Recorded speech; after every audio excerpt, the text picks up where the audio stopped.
Welcome to our webinar, How to Improve and Scale Organizational Culture. My name is Sarah Hanna. I am the Managing Partner of Chapman & Co. Leadership Institute, and I'm joined by Thomas Rajan. His title is a mouthful. I have to look at the screen literally to get it correct. He is the Managing Director of Global Talent Strategy and People Development at American Airlines. Thank you for being here. Well done. Thank you for having me. Absolutely. I am going to give you a little bit more of Thomas's background. Before we get into that, I'm going to give you just a few housekeeping pieces. This is designed to be a Q&A. And so if you have a question that you would like Thomas to address, please feel free to look at the bottom of your screen in that bar. At any time, you can put into a question, and we have an entire team here who will be fielding those questions for us and bringing them and allowing Thomas to answer. We also have a chat feature if you have any technical issues that you would like to address and the team can answer, and we'll be happy to answer those in the chat function. So please feel free to do that as well. A few additional housekeeping elements. You all are muted. We want to hear from you. We just don't want to hear from all of you at once. This session is being recorded, and after this concludes, we'll be sending that via email to you so that you have the recording of the session. All slides, all links, all the resources that we discuss will be available to you. We'll also ask for your feedback at the end of the session. So if you don't mind staying to the end, answering a couple questions, that allows us to get better for each of the webinars that we do. So with that, I'm going to start with a few poll questions. Maria is going to go ahead and bring up our first poll question. The topic for today is scaling culture. So let's start with an easy one and link culture to performance. As you see that question come up, it's companies on the best places to work list outperform the S&P 500 by, is it 11.3%, 92%, 30.1%, or 59.4%? Thomas, any guesses? 59.4%. 59.4%. As we reveal your responses, you will find out that Thomas is exactly correct. We'll go ahead and move over to our second poll question. The second piece of this topic of the webinar is scaling culture. American Airlines is the world's largest airline. And to put this scale into perspective, which of these answers is correct? The first one, A, 130,000 employees, 6,700 flights per year, 500,000 people daily.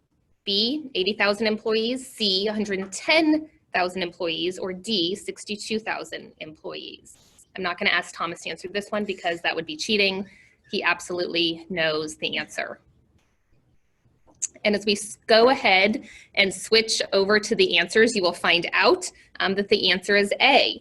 American Airlines puts the 9th largest nation in the world, Russia, into the sky each and every year. Our last poll question. And we're really, truly actually hoping that somebody knows the answer to this one. It is, in order to achieve American Airlines' highest status of concierge key, you must have a middle name you don't want to tell people about, be no more than 3 degrees separated from Robert Downey Jr., know 6 facts about ducks, 5 of which are true, or D, nobody knows, but following Thomas Rajan on LinkedIn can't hurt. We're really just trying to get you LinkedIn followers out of this. D would be a very good guess. I think say. D is probably the best answer that you could provide for that one. When in doubt, go with D. When in doubt, go with D. All right. So just briefly, a little bit more about our guest. Thomas, a citizen of the world. Thomas's parents moved from India to the United Arab Emirates, where he was born and later immigrated to the United States. Your undergraduate is from ASU. You have an MBA from Harvard. You've worked for McKinsey. You've worked for the Boys and Girls Club. You've done stints at US Airways, British Airways, America West, and then now you work for American Airlines. My first question for you is, one of your first roles was actually as a gate agent for America West. What was the best and worst part of that job? It's, I still look back at that, which was quite some time ago now, as, don't tell my boss this yet, okay. The best job I ever had. Okay. And here's a couple reasons why. Every day when I would get to go to work, I had the opportunity to meet people that were getting ready to go on some kind of an adventure. And the most fun that I had was when I would get answers to questions. So where are you going today? Not just what's on your boarding pass, not just what's on your ticket, but where are you going today? And I'd love the the types of responses you'd get, the types of interactions you'd see. Some people were excited because they were going for a vacation or a wedding. Some people were certainly sad because they were going to the funeral of a loved one. But it was incredible to be able to kind of make those human connections. And then you also learned so much about the world. I was young. I was still, just in my first professional job ever. And I remember thinking to myself, I learned more in 4 years about life, about business, about relationships, in those 4 years that I worked as a gate agent than I actually did in, some of those institutions that I've been blessed to be a part of. And so I'm just grateful that I had those opportunities. The difficult things are things that many of us experience. You mentioned, we have nearly 500,000 customers who board one of our planes every day. You see those, the delays, the pressure, and it is a scientific fact that at some level people check not only their bags at the curb, they also check at some level their better senses when they come to an airport. There's something about not your best self.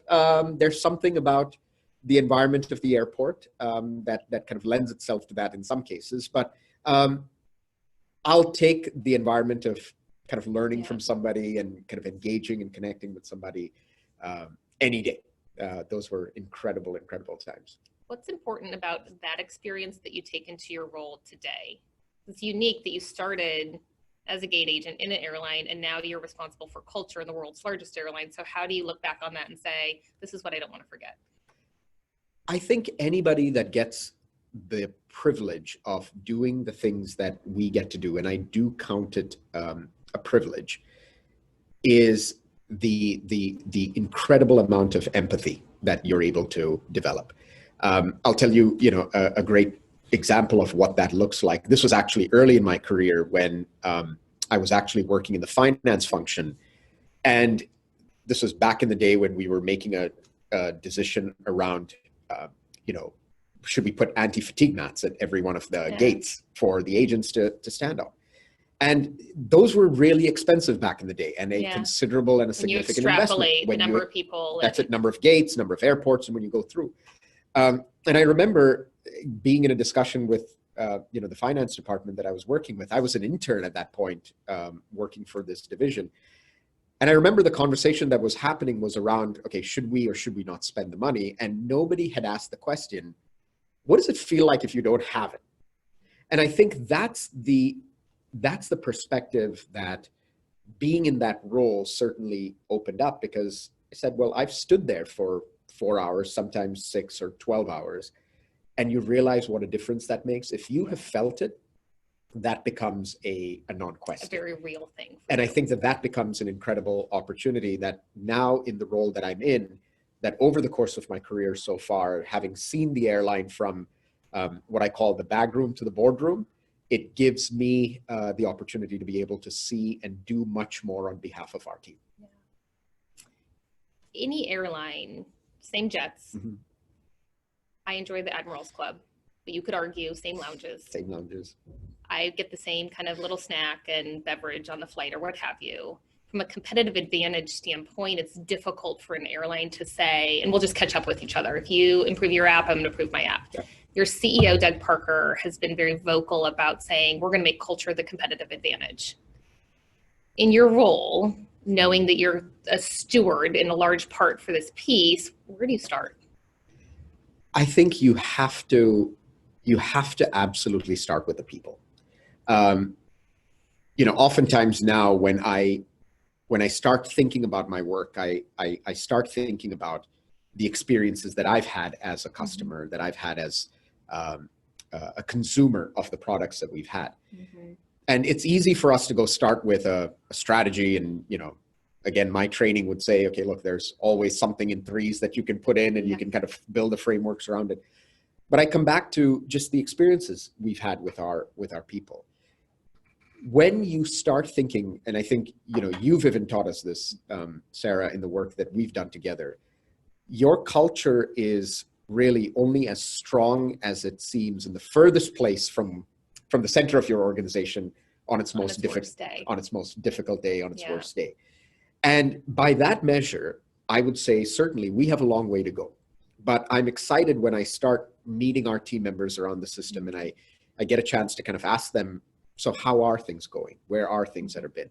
And there are a lot of folks that, you know, say, yes, we have a long way to go, but then you also start to see a lot of the areas that we're starting to improve.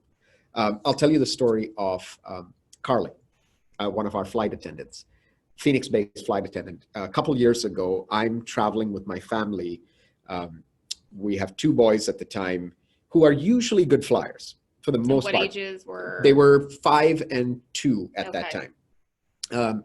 But because of the fact that we travel a lot, they're pretty good flyers. And usually I try to ask them and I say, you know, you're coming with daddy, so please, you know, don't make daddy embarrassed. Daddy works here. Daddy works here. Daddy, you know, it's all be good. And they're usually very good about it. But this one day, my eldest son, Rohan, was determined to let everybody know he was not happy to fly.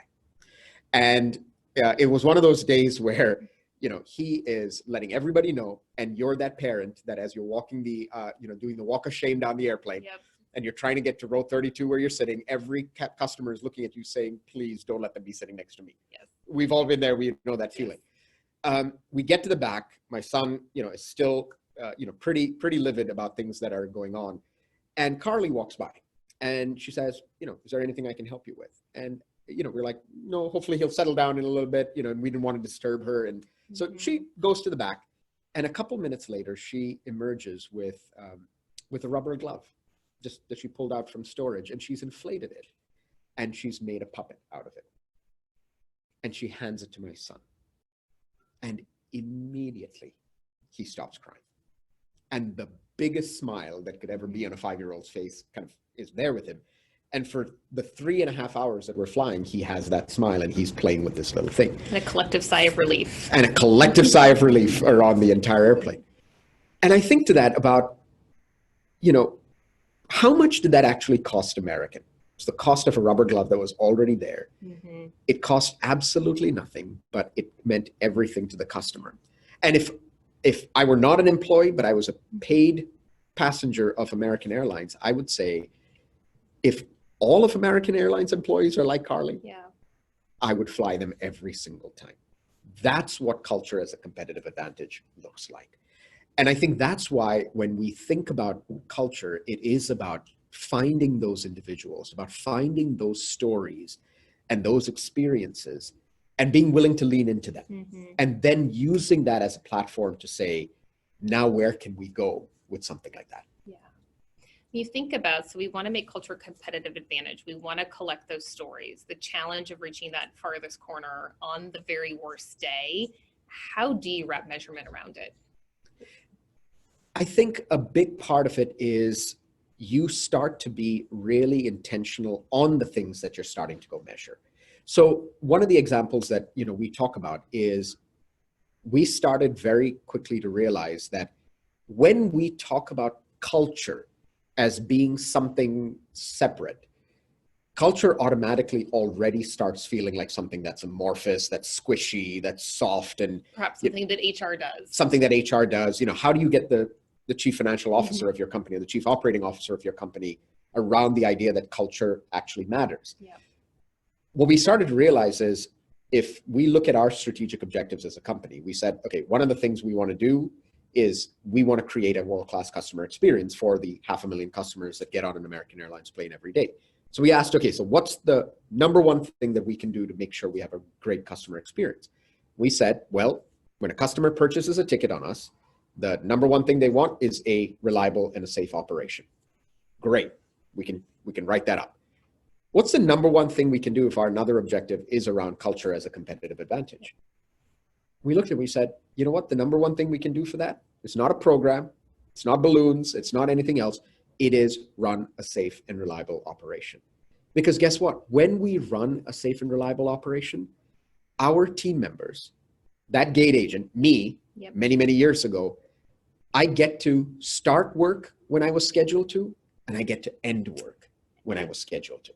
And I can go home to my family. And I can go home to my family. As a flight attendant, having a reliable operation means that when I get to do the flights that I was scheduled to run, I'm able to get back for my daughter's piano recital.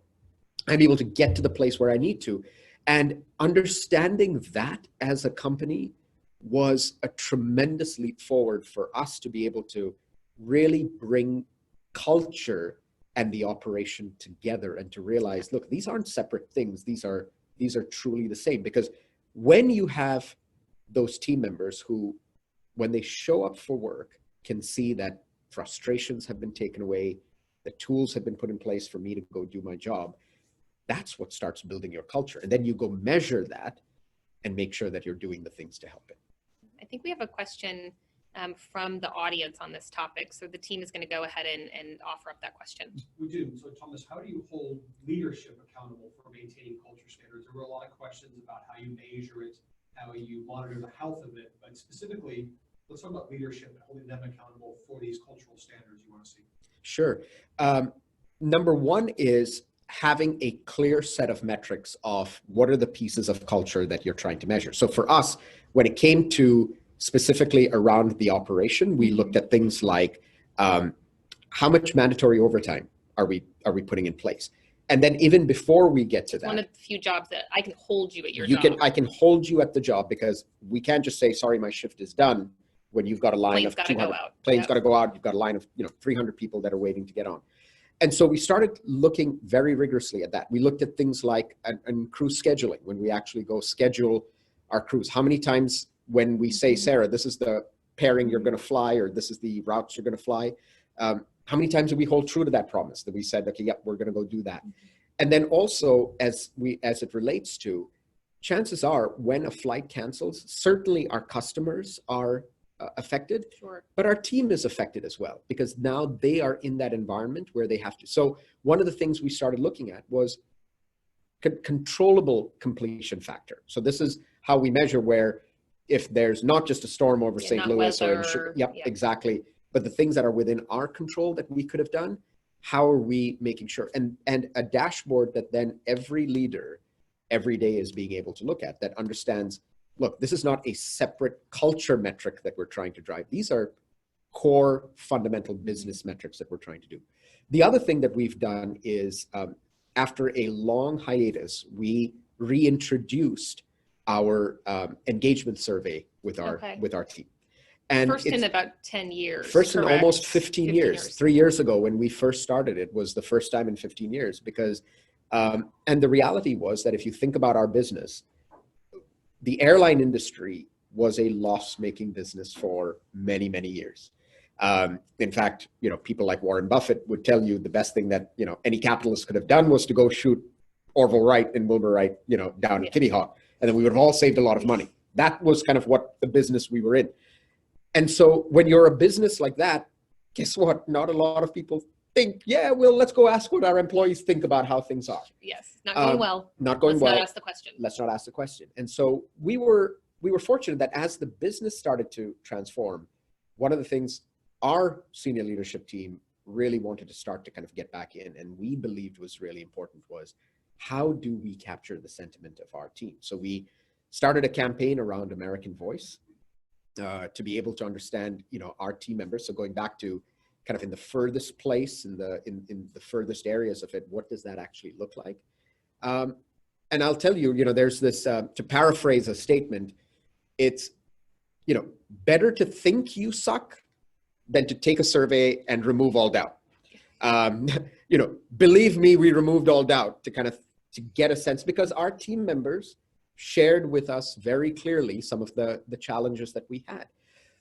And I will tell you, initially that was really difficult, because you want to go in and you want to hope, and you hope that those things are there, but it did still hurt and it did still sting. And quite frankly, for our leaders, that was probably one of the most difficult things when this whole accountability journey was starting, was the most difficult thing to take, because now you had irrefutable data to tell you we have a lot of work to do. And that has been a really strong kind of converging mechanism to get our leaders talking about in a very systematic way with our team. That's a way you hold them accountable, is now we have built that in to our performance conversations, our regular performance discussions that say, what are you doing with the feedback you're receiving from the team? There's only one thing worse than not asking for feedback, which is asking for feedback and not doing anything with it. Sure. And so that's something that we've been trying to, and we have a long way to go yet on that, but it's certainly one of the ways where, mutually we can hold each other accountable for, okay, this is the feedback we got, now what can we do with it? American's purpose is to care for people on life's journey, the very reason you exist, or somebody might call it a why statement. A why statement, yeah. You have that if you hold that in one hand, and then on the other hand, you say our number one priority for team members and for customers to run a safe and reliable operation. You have a performance element and you have a care element. How do you view balancing those two ideas? This is a debate that I'm certain is not limited to our organization. I'm certain, a number of the leaders in the space would say that if I truly care about someone, how do I kind of like keep driving this performance mechanism? And some of the things that I've been really spending a lot of time thinking about and also working together with our leadership team in the organization is this notion that if we believe that care and accountability are two separate things, we are buying into the greatest lie that we as leaders can understand. There is no care versus accountability. There is no care in balance of accountability. Caring is holding someone accountable. Not just being nice. I'm not just nice to you. I'm not just nice. And being accountable or holding someone accountable means I care about them. I actually care about what is the output. I care about the fact that we committed to doing something and now I'm following up to see what that is. It is a remarkable leap because, again, when you think about the industry that we have been in, when you consider the labor tensions that we've been a part of, the financial distress that we've been a part of, when you think about just the general economic conditions that are there, it seems that anytime this business kind of finds, to use the analogy, a little bit of calm air, there's an element of turbulence that'll kick in. This year, as an example, 2020 started off, in a really good click for us. And then before we knew it, the coronavirus issue started hitting us in our Asian markets. And so as a business, we have to be resilient to it, but you also then are asking the team to step in and step up into that. And this has been a big part for us to be able to have the discussion that if we are holding each other accountable, safety is a great example, that when, so we have a crew chief on the ramp. So these are the folks that you see that are guiding all of the folks that go and get your bags and load them onto the airplane. If I see an individual, working and wearing headphones, and you can see they're clearly listening to music, I have a responsibility as a leader to be able to go up to that individual and tell them, I want to get you home to your loved ones tonight. I care about you too much to let you do that. To let you do that. If I see you stepping over a tow bar versus kind of going around the tug and around the aircraft, I have a responsibility to tell you that, as opposed to, well, he's just doing it that way, or he's doing it the piece that's there. Yeah. That's what care and accountability looks like. That's what caring, in my mind, is a leader looking at that and saying, I have these individuals in my span of care, and I have a responsibility for that environment in which they live in. That environment means they have the clarity on the why. So why are we doing what we're doing? What are we trying to achieve? What's the ultimate objective? What's the ultimate outcome? And then as a leader, as difficult as it is, I need to step back and let you do it. And let you figure out the how. Yeah. I think where we see a lot of challenges step in is leaders skimp on the why, are unclear on the what. That's fair, yeah. A lot of confusion. But because I've been in your role, I can tell you how. Lots of ideas on how you can do Lots it. of ideas on the how. And that in and of itself sucks out the culture of that team. And I'm going to switch to this question because you recently posted on LinkedIn, leaders, you don't carve out time out of your job to try and engage your team. Engagement is your job. So how do you support leaders making that leap from the doing And I was so good at the doing, I was promoted to queen or king of the doers, to actually leading the job. It is truly one of the most difficult challenges I think any organization and any leadership development program faces. I think if anybody says it's not, they're lying. I liken it to, at some level, escape velocity. If you think about an object trying to free itself from the gravitational pull of Earth, the amount of effort it takes and the amount of energy it takes to be able to do that is the equivalence of an individual contributor being able to step out of themselves and the expertise of their role and being able to step into that. And I would say, I don't think we've solved it yet, to be perfectly candid. I think that we have a lot of folks on our team that are incredible at what they do. Incredible at... Which is tough to give up. Which is tough to give up. That now is the coach to That's the other right. doers. That's right. And I think that what we are slowly trying to figure out is, how do we reward and recognize our leaders that we find are doing more through their teams than as we see those individuals or those leaders that are at some level still kind of super individual contributors. And what we find is, when we start seeing individuals that are, truly achieving more than the sum of their team, you start to realize, okay, that's a leader that is kind of finding out that, okay, I am now engaging with my team very differently and being able to do something different. You've been with American for a little over 3 years. 3 years back. Okay. If you look over that time, just that piece at American Airlines, you look back at the whole journey, what's a decision that you wish you could kind of redo? If I had that moment back, I would have done something different. And what would you have done more of, or different or better? Boy, how much time do we have left? You just pick one. We could pick one. No, I am, I'm very proud of what the team has done, given the circumstances that we've been in, and the recognition that we have a long way to go.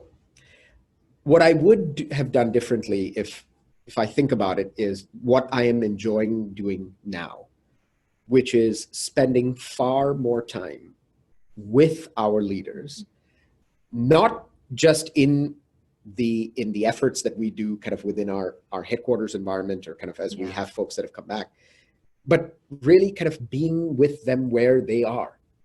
It's easy sometimes, I think, for those of us in organizational development, or, if you're in a communications function or learning like we are, to say, well, this is the tool you need and this will solve all of your problems. Yes. And ultimately, beautiful training catalog, and here's this program for this, and right. This will be the answer. And sometimes I kind of think to myself, are we kind of like, just late night, QVC, kind of just selling stuff that you think you need, that we know is great, that you think you need, but we really haven't quite figured that out.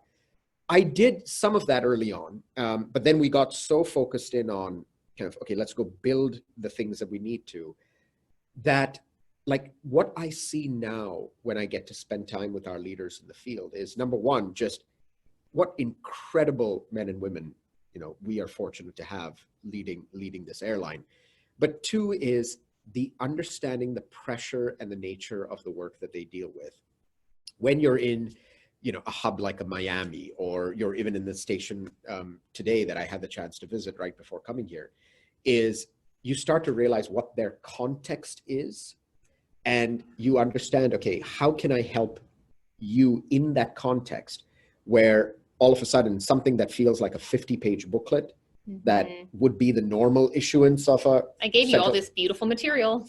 Give me the 3 things that I need to be able to say when I have 90 seconds with the group I have. That's what I need. That's the piece that I can do. And I love hearing their stories. I love hearing when our team members are out there doing the things that are doing. If I may, I'll tell you one that comes to mind right now is a gentleman by the name of Craig Irving. That name won't mean anything to anybody listening to this, except to a young man named Adam Deal. Craig is one of our regional sales managers in our Northeastern division. Adam Deal is one of our customers. Adam takes a flight from his hometown in Cleveland to New York twice a month because he has cancer. And because he has to get a very specialized form of treatment at Sloan Kettering. So twice a month, he has to catch an early flight out of Cleveland, fly into LaGuardia, get the treatment, catch the last flight back out of LaGuardia. And then because Adam, has to kind of manage his expenses and take care, he's often taking a flight that connects through Washington to get back to Cleveland, getting home after midnight so that he can be back with his family. Craig noticed this pattern and said, I wonder why this is happening. And this is not, Adam is not a concierge key member. He is not flying first class. He hasn't cracked the code yet. Craig took upon himself to find out what was going on. And earlier this year, Craig and a number of our team in LaGuardia showed up in New York because they knew when Adam was going to be flying back, and stood there with signs and with balloons saying, Adam, your fight is important to us. Adam had no idea this was going to happen. Your fight is important to us. And Craig found a way to collect miles from different people in our company and support it, and gave Adam enough tickets to fly 3 round-trip tickets nonstop from LaGuardia to Cleveland. The gift of nonstop. You mentioned, our purpose to care for people on life's journey. That story of Craig is what I keep in my mind when I think about, that's what caring looks like in practice. Like when we talk about culture, that's the culture you want. So I reached out to Craig and I asked him the question. It's like, Craig, why'd you do this? And Craig said, it's the right thing to do. It's the right thing to do. And I wanted to do something for him because I know how much it means to him. And this is one piece. Yeah. And this is one of our 500,000 customers in the sky every single day. Every single day.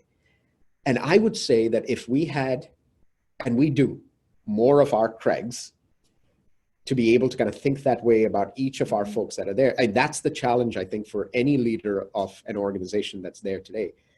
How do we find more of those? How do we encourage those? That's when true cultural transformation happens. And the ability to see that happening is the most beautiful thing.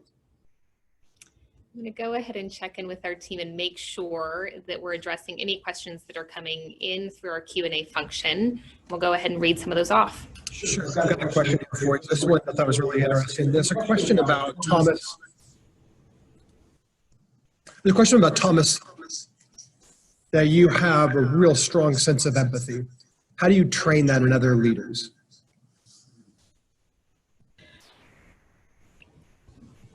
I believe it's there in all of us.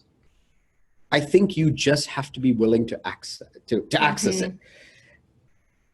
I believe that a big part of it is also allowing our leaders to put themselves in the environment to be able to see another individual and to be able to make that connection.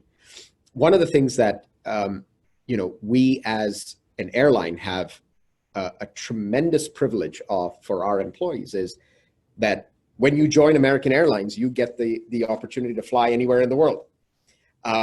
And you get to do it for free, which is an awesome perk. It's quite the perk. It's quite the perk. Now, you have to have a seat available, but you know what?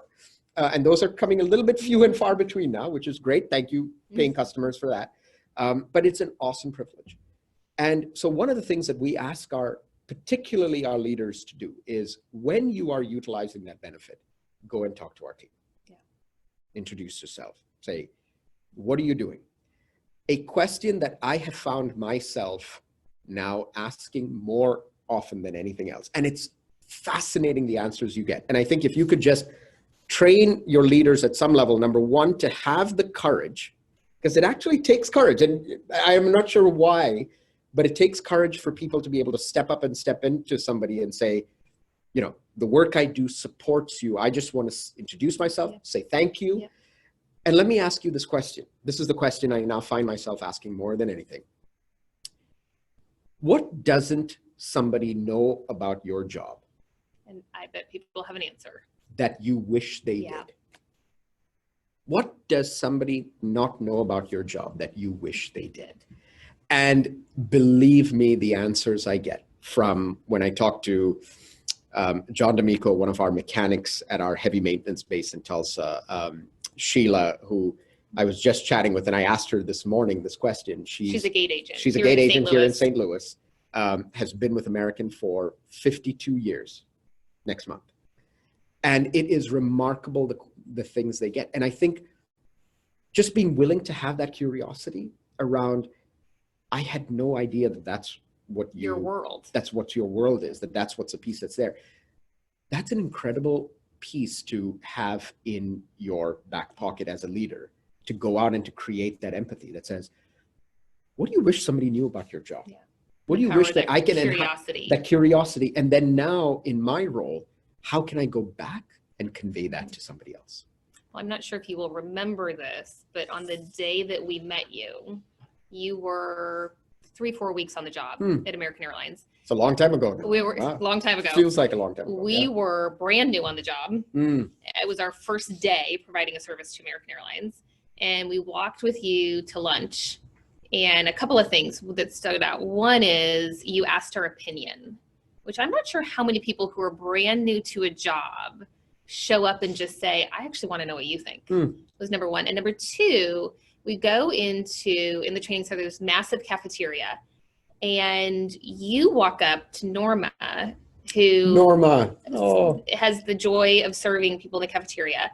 And you didn't just say, hey, Norma, good to see you. And you're 3-4 weeks on the job. You knew her. And immediately it struck us to say, like, well, how does that happen? Like, how are you that new to a job and yet a person that isn't a direct contact on a daily basis, but I know your story. And that's how we knew we were going to enjoy working with you. Well, thank you for remembering that. Yeah. That's awesome, because I love Norma. We miss Norma. She's she's now retired and settled in Nashville. She's doing fabulous with her grandkids there. You know, it actually goes back to when I was a gate agent. And I remember what it felt like when somebody actually took an interest. Yeah. And, you know, here I was, I mean, by all accounts, a nobody in this space. You know, it is, and it's funny. I can tell you a story about this. Is you know, so I had a role where my role was we handled all of the VIPs that were going to fly on our flight that day. The coolest job you could ever imagine for, you know, somebody who's at that point 19 years old. Yes. It was, my job is to make your dreams come true. That's it, right? And these were people that, you know, you turn the page on the newspaper, that's them. And the last person they saw before they got on the airplane was me. And then they landed, and there's the paparazzi to kind of take their next picture. Yeah. That was it. So it was an incredible, incredible job. I remember this one time, for the sake of confidentiality, I won't reveal who it was, but somebody you would recognize in an instant, and somebody actually in royalty. Now, so I'm this 19-year-old starstruck kid. Definitely the queen. We're just going to go with that. She doesn't quite yet fly commercial, Yeah. but you're not far. You would recognize. I find myself, you know, there's this whole security entourage that's there in the back, but I find myself, and it's just this individual and myself. We're walking. And I'm doing my best because I've been given the protocol, zip, Yes. don't. And this individual proceeds to just want to know about me. And I'm like, Yeah. I'm nobody. I'm absolutely nobody. And I look at that as such a phenomenal experience, because it's and you could sense that the curiosity was genuine. Yes. I'm not just asking you a couple questions. Just to fill the time before we get to where we're going. It was, you grew up where? Or tell me more about that. Or tell me why. Or what did you learn when you came there? And to the point where when we got to where we were going, the the entourage, the security folks are just standing around saying, okay, when is this thing going to end? Because we have to kind of get the next thing. We have a schedule for the next thing to go. That was a big lesson for me. Yeah. And certainly, you know, I look at that and everybody, and this is why, you know, also the work of Bob is everybody matters. And I think as leaders, especially in organizations of certainly our size and scale, it is easy to be in a space where an individual, whether it is one of our team members or whether it is a customer, is a number and is just another number. And I think that when we have leaders, when we have organizations that are willing to see beyond that and seeing our team members and individuals, somebody looking at a gate agent, you know, Thomas, and saying, I know your story and I care about your story. The leaders I meet in the field, like just the other day, I was with a leader and I was with another team member. And the first question, he says, hey, Thomas, how are you? He turns to the individual and says, hey, and how's your husband? To this team member who she was with me, and he asks, the first question is, so immediately I understood between that leader and that team member, the relationship was so strong that he immediately proceeded to ask her, how's your family? Most leaders, sometimes you see, they don't even know that individual's name. And that was just such a wonderful feeling to be able to see that level of connection that was there, because he knew this team member's husband was sick, was recovering, and being able to make that connection was beautiful. And sometimes it is, what are the things that I'm looking for, the cues and signals that tell me, actually, we're making some progress here. That's right. That's right. I want to make sure that we have enough time to address any other questions that are coming in through. Do we have another question from the audience? Sure, I'll take this one for you. Can you comment a little bit about middle management? Do you have a focus on that for American Airlines doing that work? Absolutely. We, so as part of our American Voice, so this was our engagement survey work that we found, what we found was, as we would expect, there is a gap between our frontline and our senior most levels of leadership in terms of things like, you know, understanding our goals or at some level, even trust. Yeah. Because at some level for, you know, somebody sitting in a station in Hong Kong or in Sydney or in London or even St. Louis to our, you know, collective leadership team that's sitting in Dallas, Fort Worth, they can seem very, very far away. I'm holding this entire station. I'm leading it, but yet my direction is being received. It's received from somewhere else. But when we looked at the gap, as it were, or, you know, who do I actually trust? Our frontline team members said, I actually trust my frontline manager almost in some cases twice as much as I do my leader back in Dallas, Fort Worth. Yeah. And so that was illuminating for us, because we said, you know, if we have to win the hearts and minds of our frontline team, if we have to be able to understand what they are going through and be able to support them in a better way, we need to be able to get those frontline managers, that middle management, on board with where the things that are going. So I would say, you know, a couple of things that are underway, and this is where, you know, I kind of get back to the point, the discussion we were having around communication isn't part of a leader's job, it is the leader's job. What we found out was a lot of our team members were telling us, and rightfully so, hey, I hear about decisions that are being made. Nobody explains to me the why. Nobody explains to me the rationale behind, you know, why we went to where we were going or why we were doing what we were doing. And so we've started now a very concerted effort. We, in fact, even started a whole new kind of a vlog series, a video blog series called Tell Me Why, that basically is accessible to all of our team members, especially our leaders, that if a major decision comes out. So just, you know, 2 weeks ago, we announced a major network, a West Coast international alliance with Alaska Airlines. And, you know, we're starting this new partnership up in the Northwest that's going to get us back into India for the first time in a long time. We had, you know, very kind of structured talking points, this whole video together with our Senior Vice President of Network Strategy to be able to explain to our team members, why does this make sense? And we also realized we had to do it in a way that really kind of hit three very distinct layers.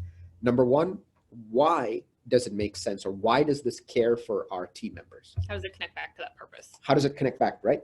Why does this care for our customers? And ultimately also, why does this care for our company, our American?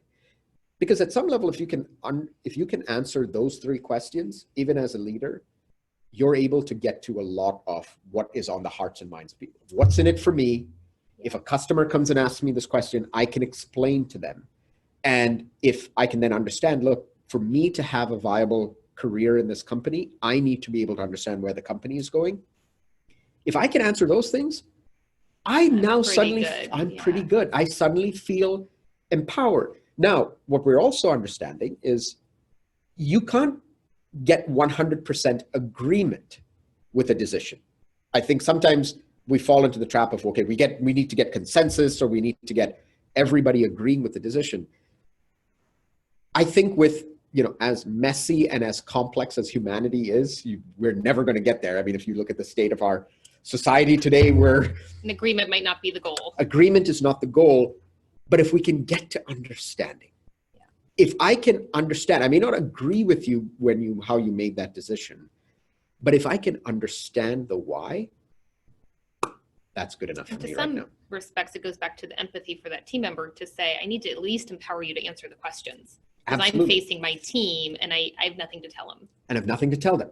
And so that's a big focus for that leader, because that middle management sits there. They're the ones that are every day at the coalface and getting they sit in this pressure, right? Like there's all this stuff that is proverbially coming down from corporate, but then they bear the brunt of the feedback that's coming from the team member. And so now how do we better equip our managers to be able to do that? And then our leadership development team is also incredibly hard at work to say, how do we make sure that we're giving our middle management the actual tools they need? Sometimes we take for granted that there are some very basic things that we must equip our middle managers with. Mm-hmm. Things like, how do I help them with prioritization? Going back to this question around kind of being in the business versus spending time on the business. How do we help them with time management to be able to kind of navigate that piece that's there? How do I help them have the courageous conversations that they need to have with their team members? Deliver going back the to feedback. How do I care with accountability so that I am delivering the feedback in a way that still says, I care about you as an individual. I respect your dignity, but here's what you need to know. Yeah. And because of that, here's what we have to do. So I think that's some of the ways that we're trying to make a big focus on our middle managers. We have a lot of people listening who have a role similar to yours. I'm in HR, I'm in L&D, I'm in talent, and I have somewhat responsibility for the culture. What are 3 things that you would say tomorrow, 8 a.m., do these 3 things? If there was an item 0, I would say before I got to those 3 things, I think the first thing that I have to try and understand for myself is, at some level, yes, I'm the head of learning now at American. I would actually have called myself the head of unlearning first, because you start to realize that if there are behaviors in the organization, how do you unlearn those behaviors? And that the process of learning is actually not, hey, what do I know and now what's new? You almost have to build in time to unlearn stuff. Yes. What are those bad behaviors? What are those things that you need to break? Layer in on top. That's right. With that in mind, I think step number 1 for me would be tomorrow, go out into the furthest parts of your organization. Find a systematic way that you are able to go out and listen to your team members, that you're able to go out and find out what is going on with them. Step number 2, go find out the 2 things, the 3 things that are creating the most frustration for your team members. Because any type of cultural change, any kind of thing that you want to go do, I can tell you for our team, if you mess up on our pay, if you mess up on our schedule, and if we have to do the job we have to do, we don't have the tools we need to go do that job. I don't care what you put out front. If those 3 things aren't right, that becomes a big Tough issue. to make progress. Tough to make progress. And so what are those things that tomorrow, that starting with step one, going out and talking to team members, number two, you can actually go do to be able to understand and say, okay, this is what can go make an effort for us. And sometimes those things are large scale, but sometimes they're really small. Sometimes they're really, really small. I could give you an example, but we can save that in case anybody has a follow-up question on that one. But three for me is around communication. You cannot communicate enough, and starting tomorrow to be able to find, and it's not just a one kind of, let me just go start clicking to this big blast email that goes out to all 130,000 of our folks, to be able to go and tell a story to 5 people about what's going on, what was the issue, what do we change, how are we working it, being able to make that connection with folks, being able to tell that story is incredibly powerful. Yeah. Make it go viral to some extent. And make it go viral to some degree. I would love that more and more people would know the story of folks like Craig and Adam. Yeah. Because I would be willing to bet that there are 100 more stories like that from within our team that they are starting to be able to see. But it starts with, like, the biggest thing I would do for any of our listeners who have the privilege of thinking about this: get out of your office. Yeah. Get out of your office, walk around, See. go where your product is being consumed and talk to the folks that are there. And you will be amazed at how you'll be enlightened. Can we do a lightning round? Absolutely. All right. So quick answers to these questions. Best advice you ever received? What was it from who? Talk last. Talk last. Okay. Your favorite leadership culture book?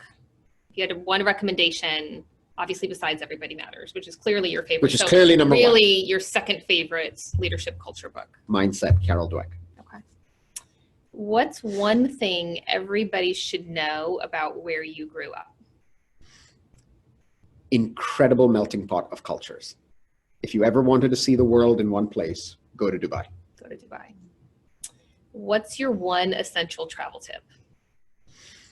Be patient. Be patient. Where on America's flight route should we all be traveling to that we're all missing? Like, where's the hidden gem that you would say, why isn't everybody going here? It's great. Western Europe is incredible. If you haven't been to Budapest or Prague, Dubrovnik, I mean, places that are, you can do the Paris, you can do the Nice, you can do, all of those fabulous places. They're all terrific. But there are some of these places in our network now that just have an incredible perspective. In Eastern Europe. That's great. If you could have dinner with someone dead or alive, who would it be? Abraham Lincoln. And why so? When everybody tells you it can't be done, and yet in your heart of hearts, you believe that it is the most important thing to be done. Yeah. And not only do people say it can't be done, if it could be done, you're not the guy. How do you still persist? Yeah. And how do you get yourself going? I would love to pick his brain on that. That's fantastic. Have you read Team of Rivals? I have. It's a great book. I'm taking a master class now with Doris Kearns Goodwin. Oh, online. That master class piece that's there. I love learning from history. I love learning the fact that, what's said, if we don't learn from our past, we're doomed to repeat it. But I also feel so inspired by what folks actually went through and the lessons we can learn. One last question before we get some feedback from our listeners. You have 3 boys. Yes. And when you think about the day that your 3 boys join the workforce, what is your hope for them?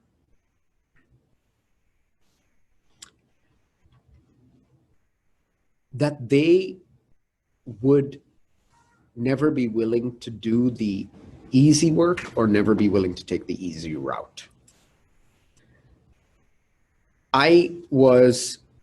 When I look back at, a little bit of my story is My father was a production foreman on an oil rig. And if I think about the fact of when he left India to go to Dubai, where at that time, Dubai was not the burgeoning metropolis that you see today. It was anything but, where the airport was actually converting from a tent into a one-room building at that point in time. And now you imagine what it is today.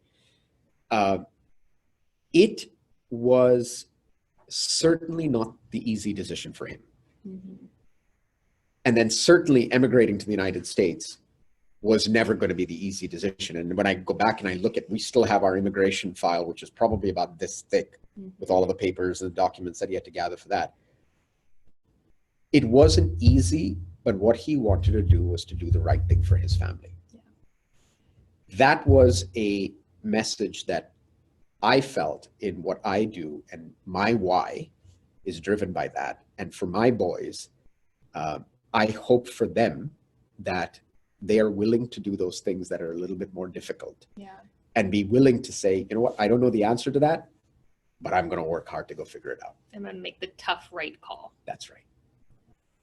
Thomas, thank you. We are going to take more questions. And so we're coming up right on the hour. And so I want to give an opportunity for everybody who has to kind of tap out right on time to provide some feedback.